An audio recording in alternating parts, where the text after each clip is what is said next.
Hey guys, இன்னைக்கு நம்ம ஒரு இம்பார்ட்டண்ட்டான டாபிக் பார்க்க போகிறோம். அதுதான் மேட்ரிக்ஸ். இந்த மேட்ரிக்ஸ் என்ன அப்படின்னா, it is a combination of rows and columns. இப்போ நம்ம ஒரு ஸ்கொயர் மேட்ரிக்ஸ் எடுத்துக்கிறோம். அதில் நம்பர்ஸ் இருக்கும். இந்த நம்பர்ஸில் எத்தனை ரோ இருக்குது, எத்தனை காலம் இருக்குதுன்னு நம்ம பார்க்கணும்.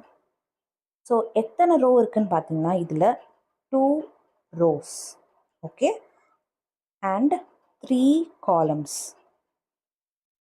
இது ஒரு காலம், இது ஒரு காலம், இது ஒரு காலம். ஃபர்ஸ்ட் மேட்ரிக்ஸில் நம்ம கண்டுபிடிக்க வேண்டியது order.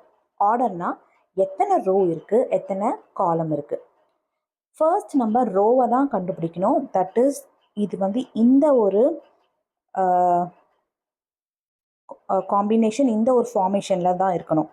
R into C, that is row into column. எத்தனை ரோ இருக்குது நமக்கு? இப்போ ரோ வந்துட்டு நமக்கு 2 அண்ட் காலம் வந்து 3. ஸோ டோட்டலி நமக்கு இதுக்குள்ளே 6 எலிமெண்ட்ஸ் இருக்குது, 6 நம்பர்ஸ் இருக்குது. அதை தான் நம்ம வந்து இந்த R into Cன்னு சொல்கிறோம். சம்டைம்ஸ் சில பேர் வந்து இந்த C into Rன்னு கன்சிடர் பண்ணிப்பாங்க. C into R, it is not actually a correct way. Okay, so correct way எது? So the correct way is நமக்கு R into C தான். ரோ இன்ட்டு காலமை வச்சு தான் நம்ம எத்தனை எலிமெண்ட்ஸ் உள்ளே இருக்குது அப்படின்னு நம்மளால் கண்டுபிடிக்க முடியும். ஓகே, ஸோ இன்றைக்கி இந்த மேட்ரிக்ஸில் ஒரு இம்பார்ட்டண்ட் டாபிக் என்ன அப்படின்னா அட்ஜாயிண்ட். அட்ஜாயிண்ட் அப்படின்னா நமக்கு வந்து கொடுக்கப்பட்டிருக்கிற அந்த மேட்ரிக்ஸ் வந்து அதே ஆர்டரில் இருக்காது. அந்த ஆர்டர் நமக்கு சேஞ்ச் ஆகும். அந்த உள்ளே இருக்கிற எலிமெண்ட்ஸும் ரோஸ் வந்து அப்படியே காலம்ஸாக மாறும், காலம்ஸ் வந்து ரோவாக மாறும். ஓகே, ஃபார் எக்ஸாம்பிள் இங்கே அட்ஜாயிண்ட் நம்ம வந்து இந்த ஏக்கு எடுக்கலாம். A equal to 2, 3, -1, -4 அப்படின்னு இங்கே ஒரு மேட்ரிக்ஸ் இருக்குது. இது வந்து என்ன ஆர்டரில் இருக்குது? ஆர்டர்னால் நம்ம அந்த R into C அந்த ஃபார்மேஷனில் தான் பண்ண முடியும். எத்தனை ரோஸ் இருக்குது? 2 ரோஸ் இருக்குது அண்ட் 2 காலம்ஸ் இருக்குது. ஸோ அப்போ 2 into 2 மேட்ரிக்ஸ் தான் இது. ஓகே, ஸோ இந்த 2 into 2 மேட்ரிக்ஸ்க்கு மட்டும் ஸ்பெசிஃபிக்காக நம்ம வந்து அட்ஜாயிண்ட்டை வேறு விதமாக கண்டுபிடிப்போம்.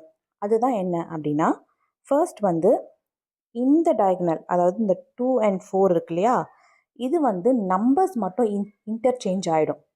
இன்டர்சேஞ்ச் ஆகிடும் அப்படின்னா எப்படி ஆகும்? -4 மேலே போயிடும், 2 வந்து இங்கே கீழே வந்துடும். ஆனால் இதே இந்த டயகனல் 3 and -1க்கு என்ன ஆகும்னா, நம்பர்ஸ் இன்டர்சேஞ்ச் ஆகாது, நம்பர்ஸ் அங்கேயே தான் இருக்கும், அதோடைய சைன் மட்டும் சேஞ்ச் ஆகும். அப்போ சைன் சேஞ்ச் ஆகும்னா இங்கே -1 இருக்கிறது 1ஆக மாறிடும், அதாவது +1ஆக மாறிடும். 3 இருக்கிறது -3ஆக மாறிடும். அது எந்த சைனாக இருந்தாலும் சரி, அந்த சைனுக்கு ஆப்போசிட் சைன் தான் நம்ம போடணும். பட் அந்த நம்பர்ஸ் எல்லாமே அங்கே தான் இருக்கும். இந்த டயகனலுக்கு மட்டும்தான், அதாவது இந்த டயகனலுக்கு மட்டும்தான் நம்பர்ஸ் மட்டும் இன்டர்சேஞ்ச் ஆகும், சைன் எல்லாம் அப்படியே தான் இருக்கும். Okay, so this is a adjoint for 2 into 2 matrix, not for any other orders.